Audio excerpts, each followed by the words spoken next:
Good morning. My name's Tom Frest. Be with you for the next hour here. We're going to continue our reading and discussion of the book, The Ark and the Dove by J. Moss Ives, a writing of the colonial establishment of the colony of Maryland, more correctly pronounced.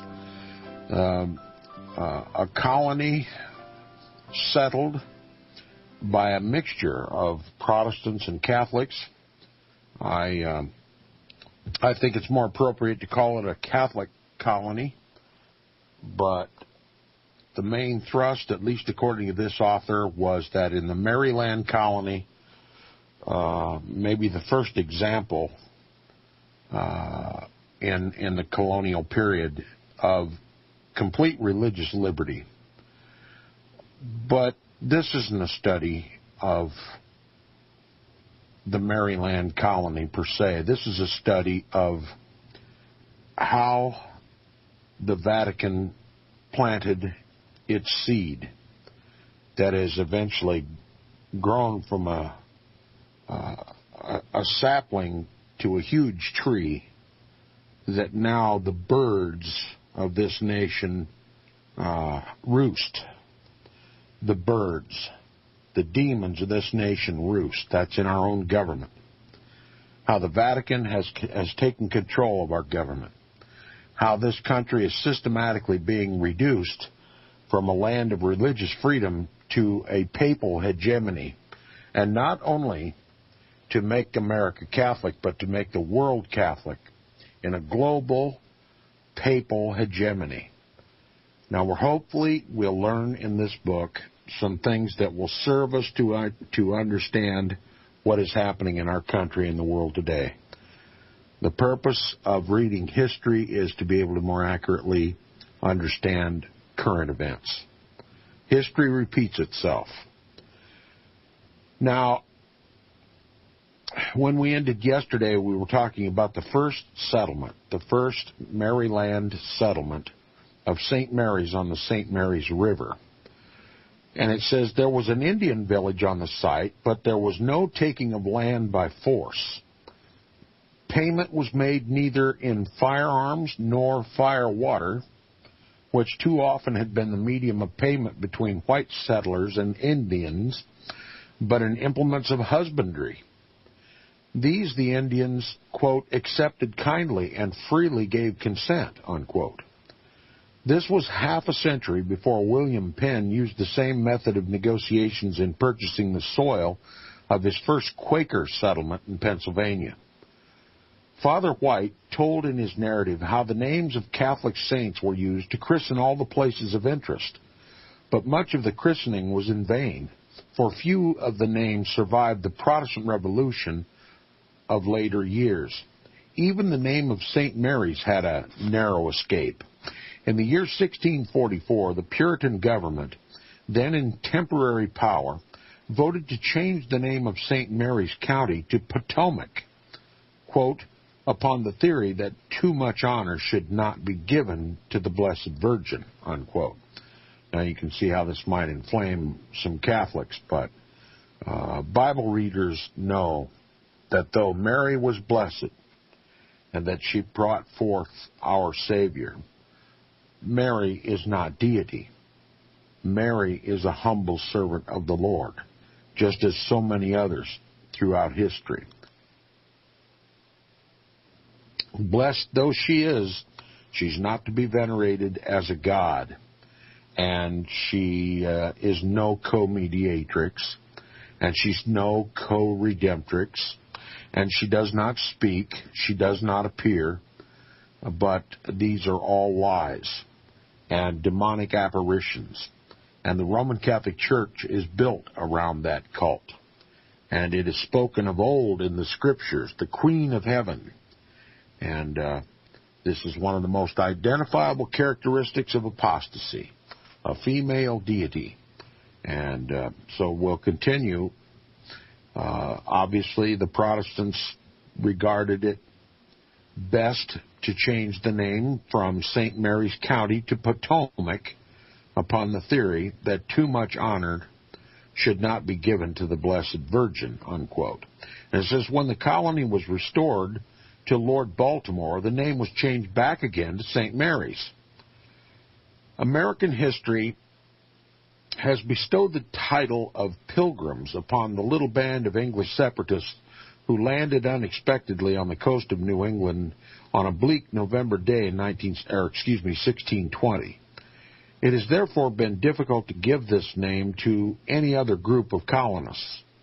Both the first settlers of Massachusetts and Maryland had come to America seeking religious liberty and freedom from persecution. The English Catholics, however, had suffered more from persecution than had the Puritans, and this may have been one of the reasons why those who came on the Ark and the Dove had a broader conception of the idea of religious liberty than those who came on the Mayflower, according to this author. And he says, as a matter of fact, neither the voyages of the Mayflower nor those of the Ark and the Dove came within the strict dictionary definition of the word pilgrim. But in a broader sense, both groups were pilgrims for religious motives. Were dominant in both voyages. Some recent writers vigorously contend that the coming to America of the Mayflower pilgrims was purely a commercial enterprise, that these English separatists had found in Holland the freedom from persecution and the religious sanctuary they sought. But as their lot had become a hard one, bowed down as they were by poverty, it was solely to better their material condition that they decided to migrate to America. While this is true to an extent, yet it is not all. They were under foreign rule, strangers in a strange land. Their children were being led away from the faith of their parents, intermarrying with their Holland neighbors, and they saw the danger, if they stayed in Holland, of finally losing their nationality, their language, and their faith. So it was they who sought asylum in America, where they would be free to worship God in their own fashion, remain English subjects, and preserve their nationality and their language.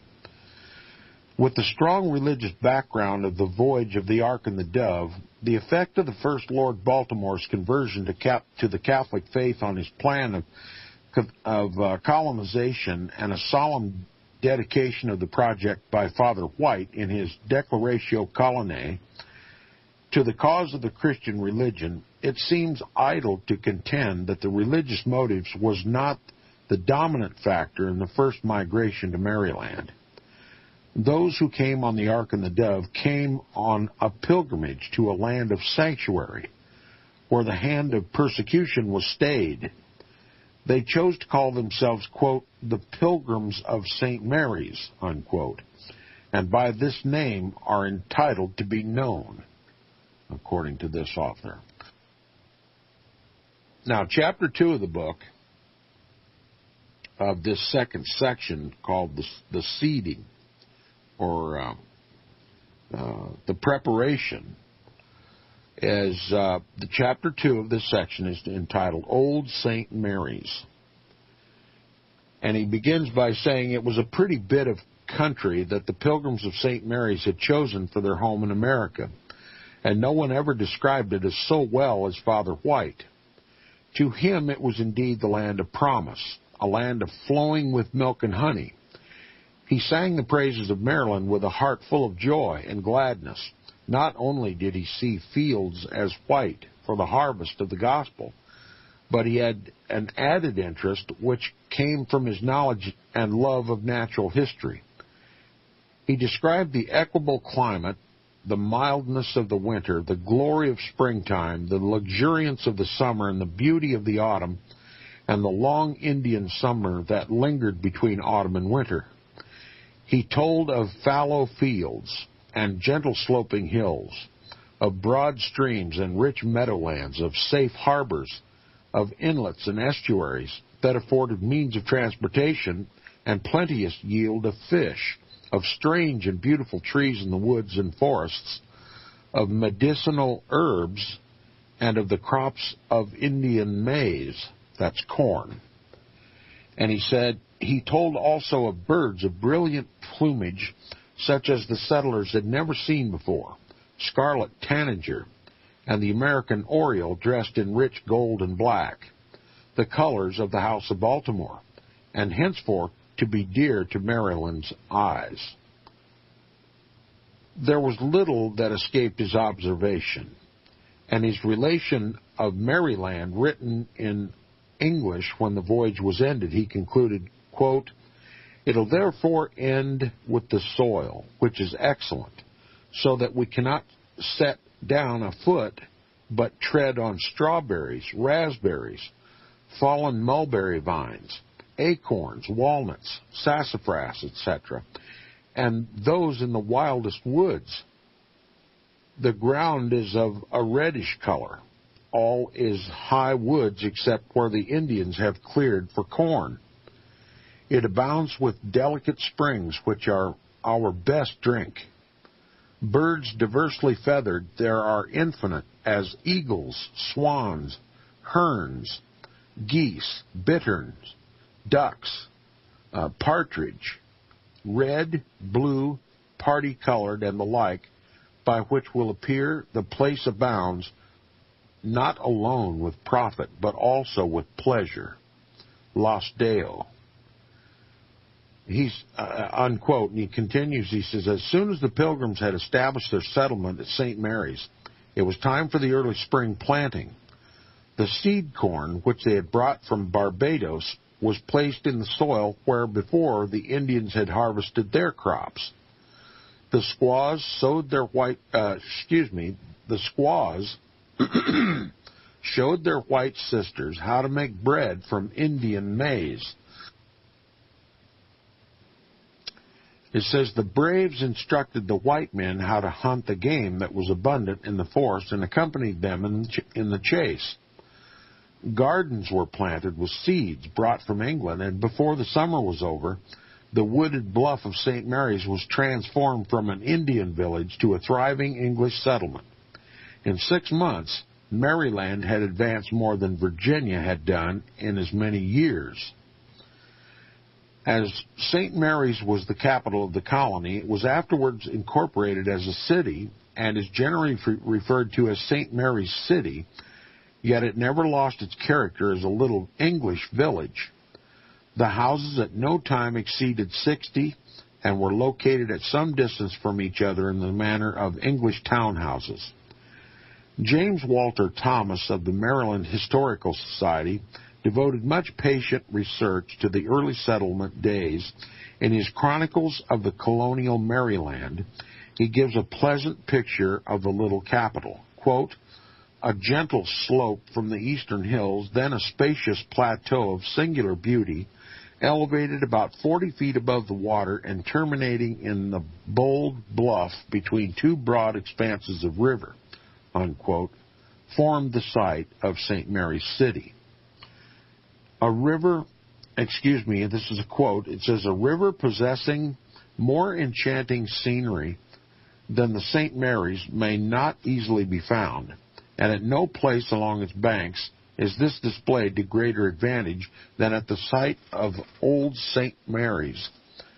Looking from thence, either towards the north, where its clear and glittering waters are first seen winding down the blue vista of the distant hills, with its sloping banks and intercepted by its long, narrow capes and jutting cliffs, or toward the south, where its waters, growing bolder and deeper with its high grassy banks, upland slopes, abrupt declivities, white winding beaches, pebble shore, and is seen from the direction of its mouth, its interlocking promontories, giving it the appearance of a series of lakes rather than a stream of regular width. It presents a picture of rare and exquisite beauty," unquote.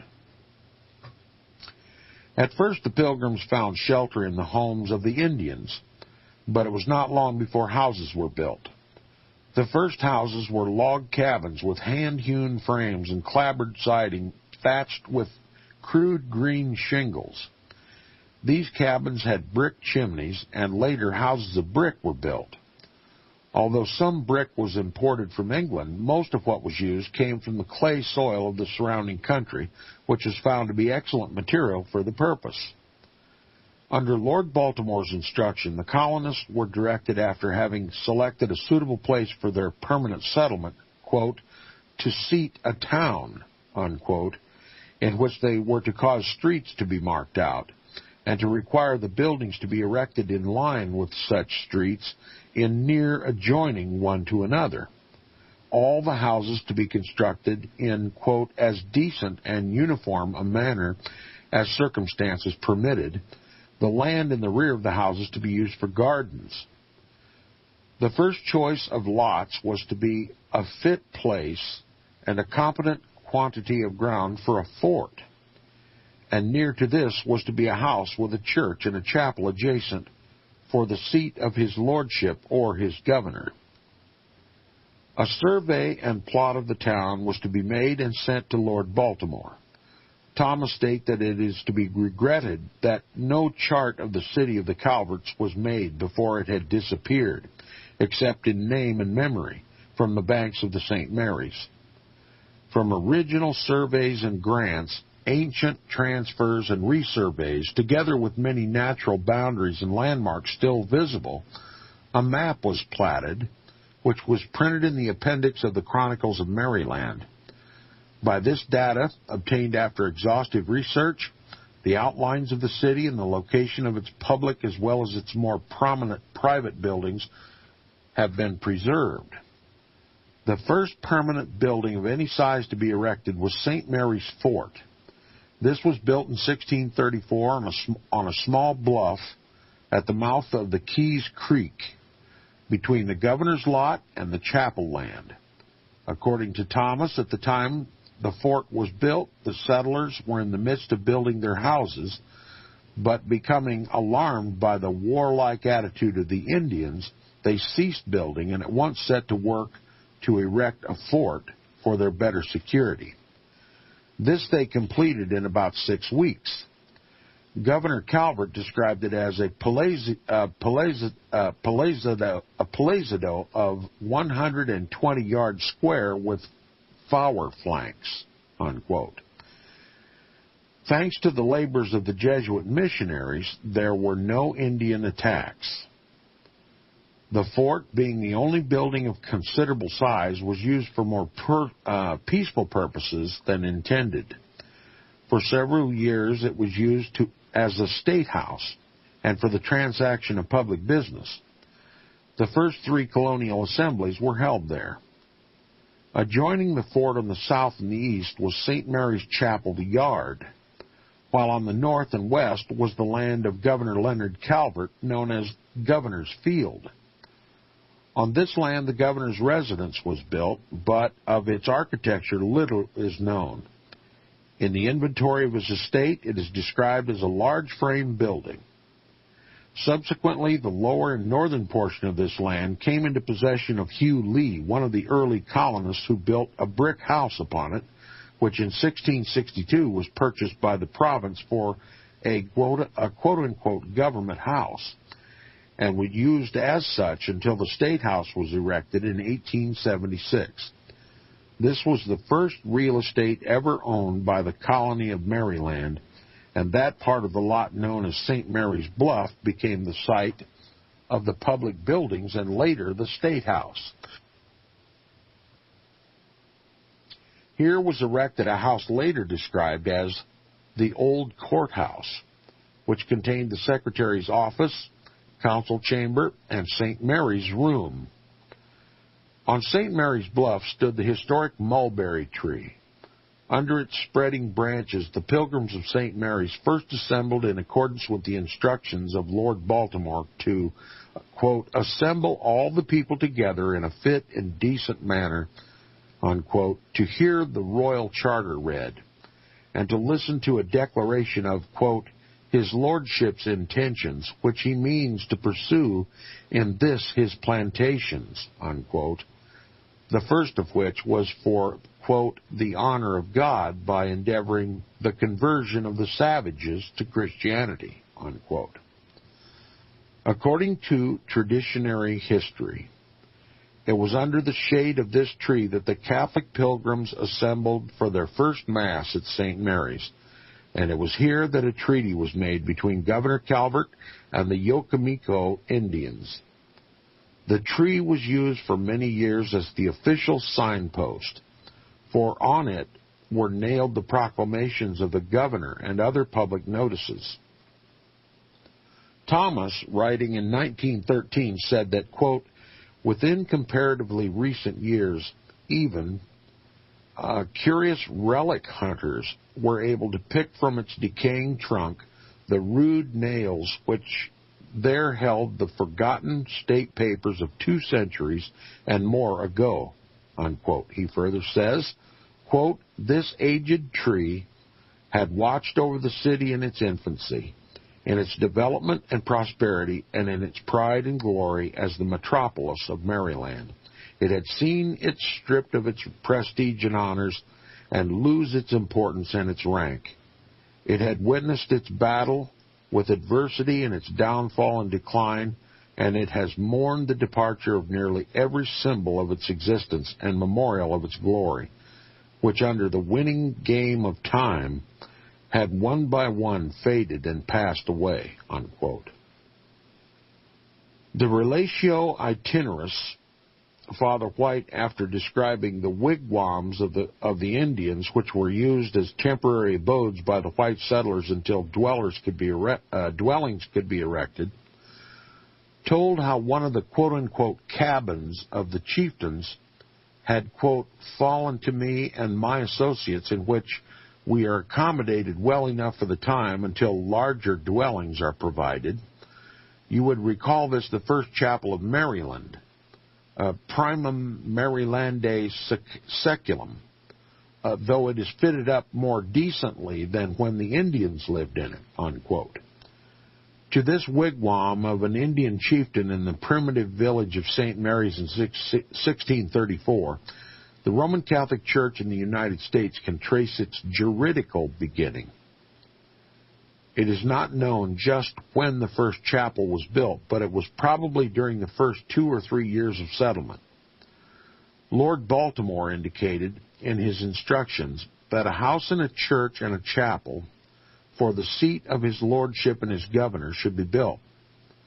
It is to be assumed that such a church or chapel would be a place of worship for those of the Catholic faith.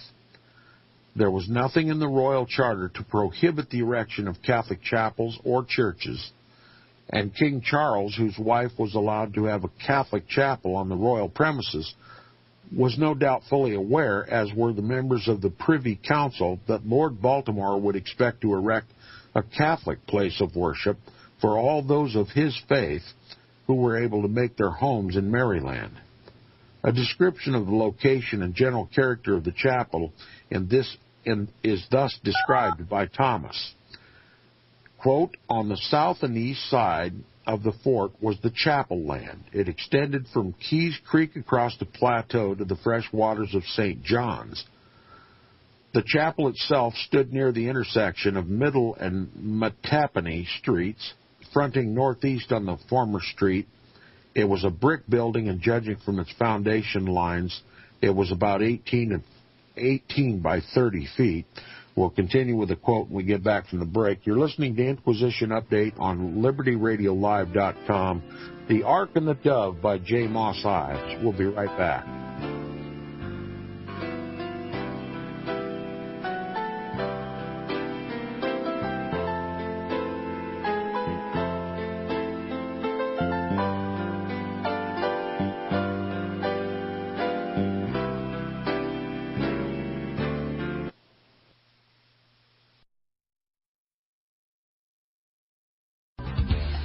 Hear it first on FirstAmendmentRadio.com and FirstAmendmentRadio.net.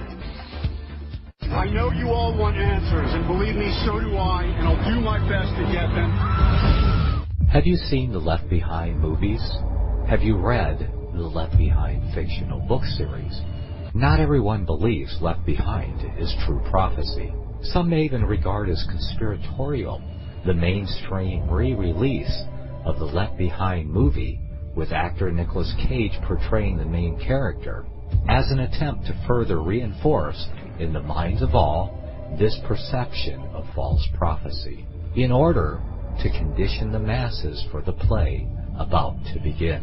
Because they see the world stage shaping to fulfill what they have been led to believe is sound biblical interpretation, a left-behind rapture scenario, this false view of prophecy is reinforced in the mind, not only of its adherents, but also includes those who have been merely exposed to the specific media. Is it possible that false prophecy can be fulfilled? The rapture theories have always been in dispute. Pre-trib, mid-trib, and post-trib disputes have risen up in exclusively evangelical circles of recent history, so that when true believers don't suddenly disappear, this element will easily go by the wayside when all see a new Jewish temple begin to be built. Will this be part of the great delusion that will come upon the whole earth? It seems that this great prophetic delusion has already overcome practically the entire American evangelical and Christian world. Get the book, The Rapture Will Be Canceled. To learn more, visit crosstheborder.org. That's CROSS, crosstheborder.org. Since the beginning of time, kings have sought it, nations have fought for it. It has been traded, it has been borrowed, it has been purchased, it has been stolen. There's a reason for it. To secure the blessings of liberty to ourselves and to our posterity. Invest with the security of gold and silver. Call Discount Gold and Silver Trading at 1-800-375-4188 or visit discountgoldandsilvertrading.net. Listen to Financial Survival with your host, Melody Cedarstrom, right here on FirstAmendmentRadio.com at 4 p.m. Eastern or 1 p.m. Pacific Time. Visit DiscountGoldandSilverTrading.net or call Discount Gold and Silver Trading at 1-800-375-4188. Toll free, 1-800-375-4188. The book of Revelation says, the spirit of prophecy is the testimony of Jesus Christ. This is at the very heart of FirstAmendmentRadio.com. In that spirit, we have created the Prophecy Reality News app for all of your mobile devices, streaming First Amendment Radio 24 hours a day, 7 days a week. Available for your Apple, Android device, and smartphone, absolutely free. Get the Prophecy Reality News app installed today so you can listen to First Amendment Radio wherever you are. The Prophecy Reality News app. Get it now.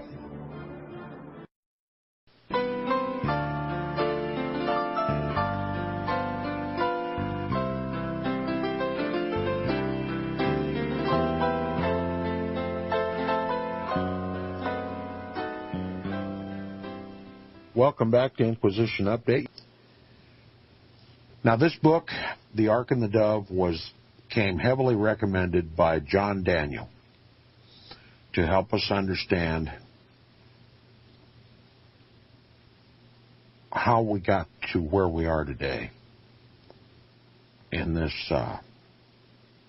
New World Order, the Vatican's control of our government.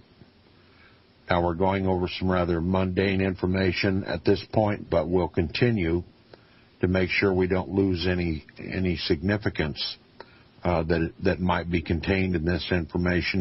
He's describing the location and general character of the chapel. He's described by Thomas here. He says, on the south and east side of the fort was the chapel land. It extended from Keys Creek across the plateau to the fresh waters of the St. John's Creek.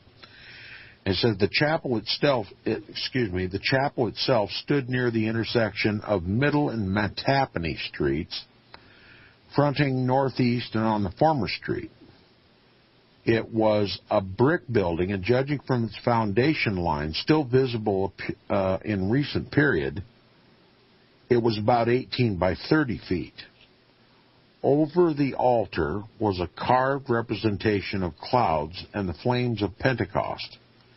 The exact date of its erection has not been ascertained, but it was prior to 1638, and it was undoubtedly, barring the little wigwam fitted up by Father White and called by him the First Chapel of Maryland, the first church built by the Maryland colonists, unquote.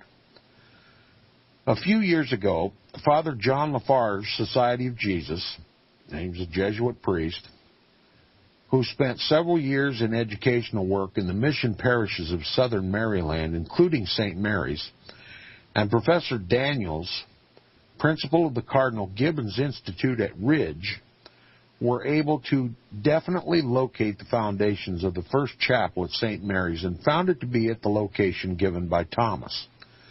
They discovered one of the corners of the foundation, and by means of soundings were able to trace all the foundation walls. The exact dimensions of the chapel building were found to be 32.5 by 28.5 feet, somewhat larger than the dimensions given by Thomas.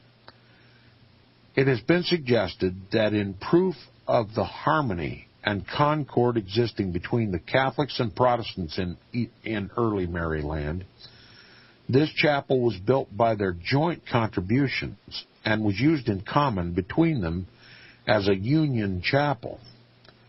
No proof of this kind is needed, however, to show that there was religious concord in the early days of the colony. There's reason to believe that from the beginning this chapel was used exclusively as a Roman Catholic place of worship. The Protestants who came over on the Ark and the Dove were for the most part Anglicans and called themselves English Catholics. That's what I'd call them too, by the way. He says they were no doubt admitted to and did worship in the Catholic chapel, but there's no proof that Protestant services were held there or that it was in that sense a union chapel. The chapel lot was first surveyed by Father John Brooke, who became superior of the American Jesuit mission. The deed to the land was taken in the name of Thomas Copley, a Jesuit mission priest, who was known officially as Father Philip Fisher. It contained 25 acres and was bounded, quote, on the east by St. Peter's, south by Giles Brent's land, west by Keys Branch, and north by a line drawn from Keys Branch at the Vale to the brook where St. Peter's ends, being about 25 perches above the mill, unquote. The fact that this was a Roman Catholic chapel and under the charge of Jesuit missionaries is indicated by two letters written by Father Copley, that is, Fisher. In 1638, he asked Lord Baltimore, quote, that the church and our houses may be sanctuary, unquote. In 1643, he wrote to his superior inquiring whether, quote, our public chapels not consecrated as yet, but only dedicated, have the privileges of those indulgences granted to other churches of the society, unquote. The answer to this query was in the affirmative, that the ceremony of consecration was not necessary for the purpose of giving to a church or chapel the character and privileges of a Jesuit church. Neither the request for sanctuary nor the question about consecration would have been relevant if the building had been a union chapel or general meeting house. There are a few relics of old St. Mary's and the first Catholic chapel in the museum at Georgetown University. These include, among others, an old pewter chalice and paten, which were used by Father White in the Mass of St. Clement's Island and later in the chapel, a cross made of wood of the old mulberry tree, the bell which is said to have been used in the chapel, and a picture of Ignatius Loyola which was brought over by Father White in the Ark. When, under order of the Governor's Council in 1704, the Catholic chapel was closed to public worship, the bricks and furniture were taken to St. Inigo's mission, and afterwards the manor house there was built of the bricks. The first Protestant church or chapel was erected in 1642. It was probably built of wood, and its architecture, it is only known that it had an arched ceiling, after the design of which the State House ceiling was subsequently modeled. With the exception of the monument erected to commemorate the life and services of Governor Leonard Calvert and a small memorial tablet on the bluff, for 300 years there was little to mark the site of the first settlement. The tercentennial year brought among the other centennials the reproduction of the first State House, which accords the specifications laid down by the General Assembly of 1674. Just 200 years after the landing of the Pilgrims of St. Mary's, Bancroft wrote that, quote, "Religious liberty obtained a home, its only home in the wide world, at the humble village which bore the name of St. Mary." St. Mary's, unquote. The site of the old city of St. Mary's should long ago have been made one of the shrines of American history, for here surely is hallowed ground. So, there's what the Catholics think of this first settlement in the colonies of St. Mary's. It should have long ago been one of the shrines of American history. You get the idea that this Maryland colony is being fashioned after the teachings of Bellarmine, the Jesuit priest, who we discovered in F. Tupper Saucy's book, Rulers of Evil, was teaching that all rights were born in the breasts of the people, and that government should serve the people, and that people should have liberty and freedom, all the tenets of which are specifically denounced in Roman Catholic canon law and in papal encyclicals and papal bulls.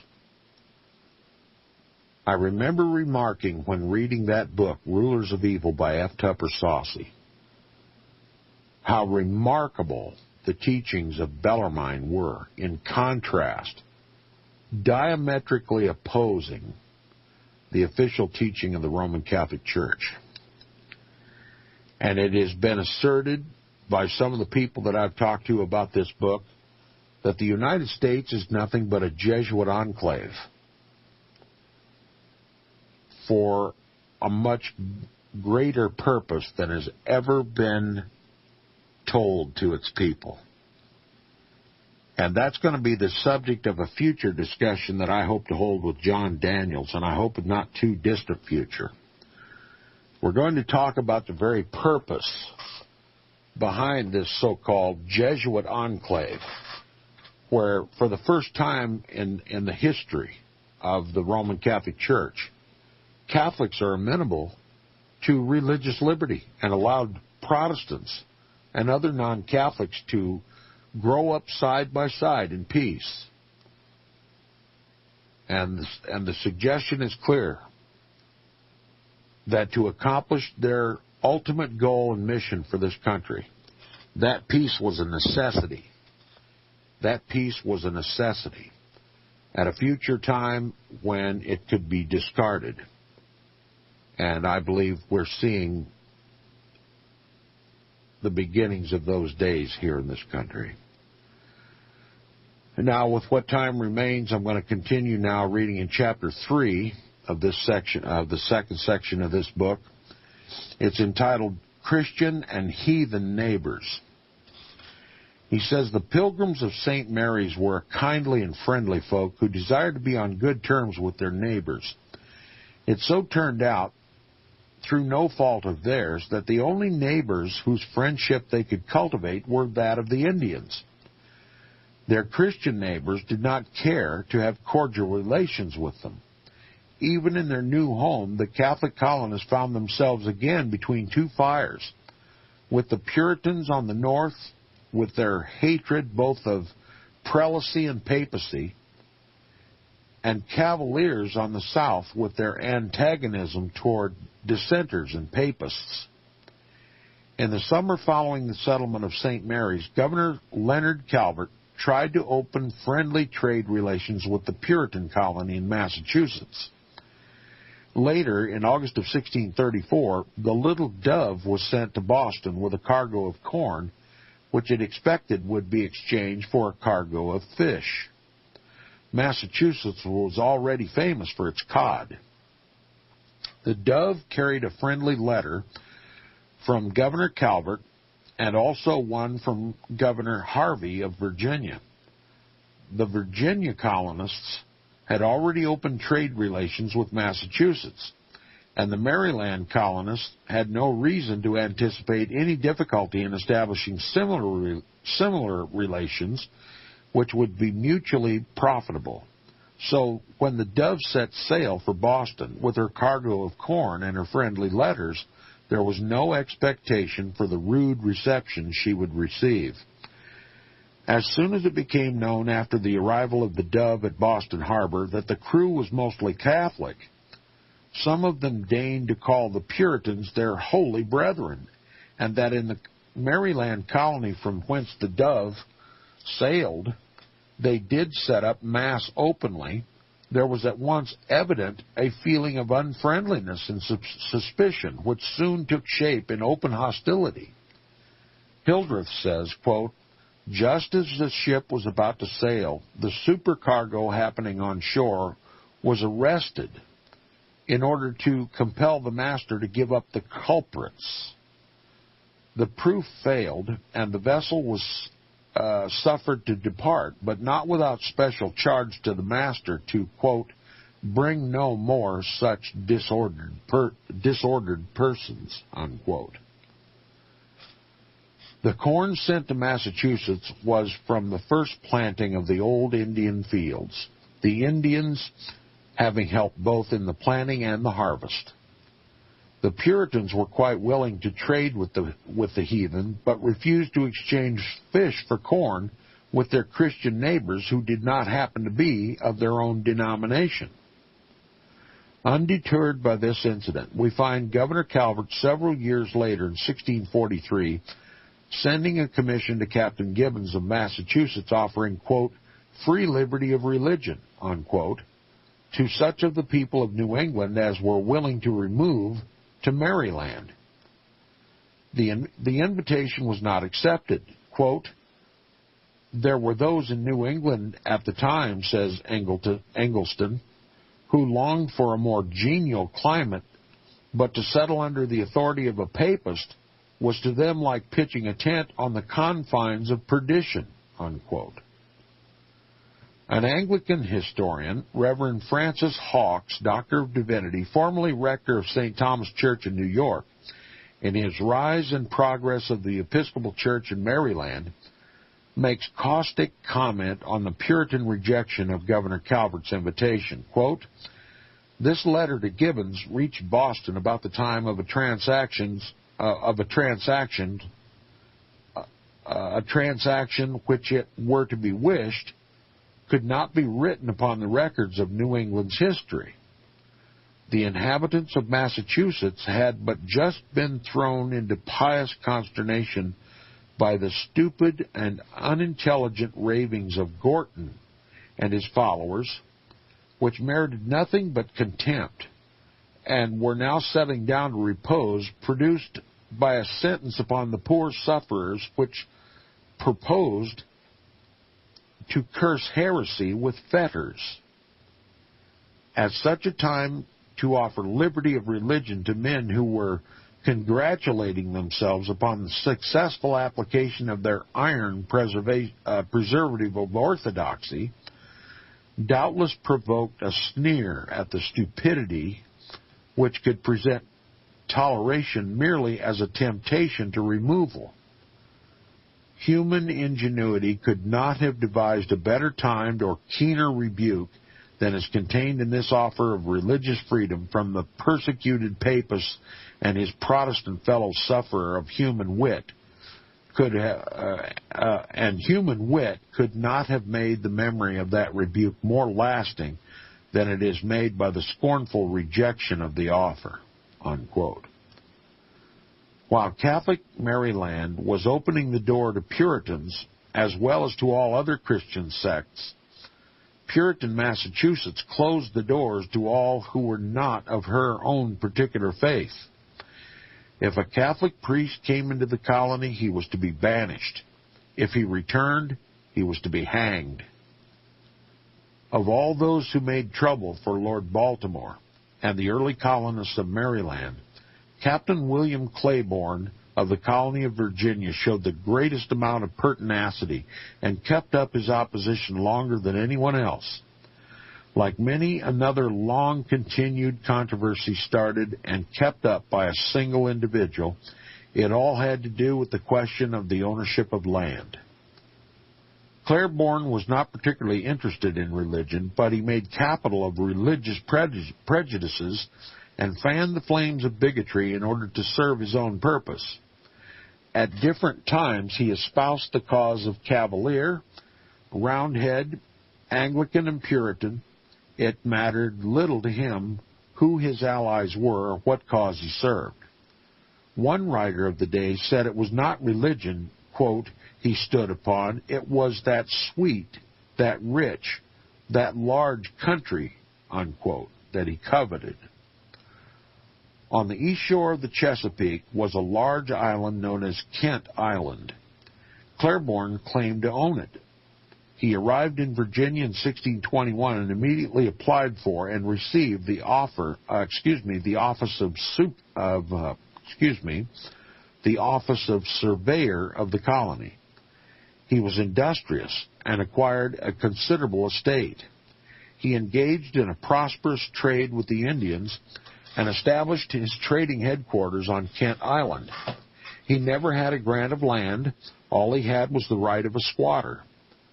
He claimed that the island was not included in the Maryland patent, and as some of the leading colonists of Virginia had opposed the Maryland grant, he was able to enlist their sympathy in his attempt to oust Lord Baltimore from possession. He became a member of the Virginia Council and later was appointed Secretary of State to Virginia, so he was able to command considerable influence. Kent Island was clearly within the Maryland grant, and Claiborne was never able to prove his title, but for 20 years he became the proverbial thorn in the flesh of the Calverts, and he showed all the persistence of the confirmed litigant. He was the most active enemy of the Maryland colony and twice nearly brought it to destruction. Governor Calvert made every effort to have friendly relations with Claiborne, offered to give him such trading rights as he might desire, and granting possession of as much land as he might reasonably as might be reasonably necessary for him, but all to no avail. Claiborne wanted absolute ownership or nothing. Lord Baltimore had learned of Claiborne's claim to Kent Island before the sailing of the Ark the Dove, and instructed his commissioners to treat him courteously and to invite him to a friendly conference. Claiborne spurned all offers of an amicable settlement. He seemed to prefer hostility. Governor Calvert attempted to bring about trade relations with Virginia, and although he had the cooperation of Governor Harvey, his attempts were thwarted. Governor Harvey had been instructed to assist the Maryland colonists in every way possible. In the fall of 1634, he wrote to the Privy Council that he counted it as part of his happy days any service that he did to Lord Baltimore, but he found that he had almost all against him when he proposed to do anything for Maryland. Notwithstanding, quote, the obligations of Christianity and His Majesty's commands, unquote, to assist the new colonists, quote, many are so averse, unquote, that they declared that, quote, they should rather knock their cattle on the head than sell them to Maryland, unquote. Governor Harvey finally sent cattle of his own to Maryland and said that he would do his best to procure anything else he might stand in need of. As Harvey made it manifest that he was friendly to Lord Baltimore and anxious to serve his colony, Claiborne made plans to weaken the governor's power, claiming he was a friend of papists. This was enough to stir up all the smoldering fires of bigotry in the colony, and Harvey soon found that his power and influence was gone. He was sent back to England to answer charges Claiborne had made against him. Even before his departure, a new governor was chosen in his place. Captain Thomas Young, in command of a trading vessel, wrote to a friend in England that in Virginia, quote, it was counted as a crime almost as heinous as treason to favor, nay, almost to speak well of Maryland. And he observed a palpable kind of strangeness and distance between those of the best sort in the country who have formerly been very familiar and loving one to another, only because one hath been suspected, but to have been a well-wisher to the plantation in Maryland. Unquote. It is related that one Samuel Matthews, on reading a letter from England advising friendly relations with the colonists of Maryland, threw his hat on the ground and shouted, quote, "A pox upon Maryland," unquote. In the spring of 1634, Claiborne sent an army sloop, very appropriately named the Cockatrice, to St. Mary's with orders to capture any Maryland vessels that might be found. Hearing of this, Governor Calvert fitted out 2 pinnaces under the command of Captain Thomas Cornwallis to repel the invaders. Claiborne's men first opened fire, killing 1 man and wounding several. Captain Cornwallis returned the fire, with such effort that Captain Warren, who was in command, and 2 others were killed, and the Cockatrice surrendered. Thus added what was said to be the first naval engagement to be fought in American waters. There was another engagement the following month in the harbor of Great Wicomico, in which Claiborne's men evidently had the best of it, for he gained temporary possession of the island. In neither of these engagements was Claiborne present. In fact, whenever there was any fighting to be done, he was always conveniently absent. That wraps it up. Stay tuned for Nicholas Arthur's Cross the Border.